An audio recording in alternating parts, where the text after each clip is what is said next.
Halo, ketemu neh karo Buto. Iki Buto sing lagi nemokno video iki. Bojone soalnya jenenge Pak To. Dadine sing wedok diceluk Buto. Repot pokoke. Yo sing wis padha masak. Nek bar adang ibu-ibu ngopeni kembang yo.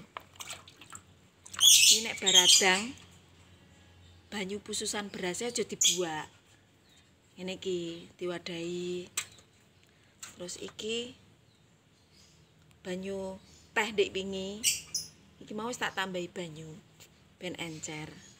Jenenge ATB. Air teh basi. Air cucian beras ki ACB. Iki yo guys. Iki iso dienggo nyirami kembang. Iki iso kanggo pupuk, pokoke yo ben subur.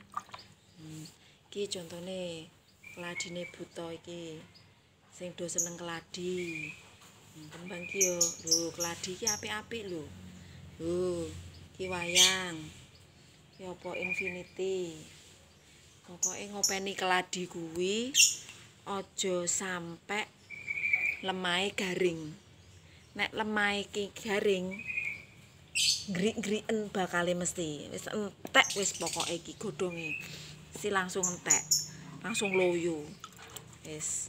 Tapi misal sampai lali ora nyiram garing, godhonge entek, kuwi ora apa-apa. Wis kethok ae pokoke. Engko angger disirami terus, mbok sirami terus, ya mesti metu neh godhonge. Wis ora usah wedi ngopeni keladi kuwi enak. Nah, ngene iki. Iki ATB air teh basi mau wis tak encerno. Dicampur karo ACB air cucian beras ngene iki. Wis pokoke kanggo nyiram. Iki iso nggo pupuk. Wis mbuh kandungane apa ngono kae ra ngerti lho. Nek ngopeni keladi iki ngene iki, pokoke aja sampai garing. Nek nandur ning nggone pot iki apa mediane pokoke kudu enek lemahe. Aja sampai ora nganggo lemah.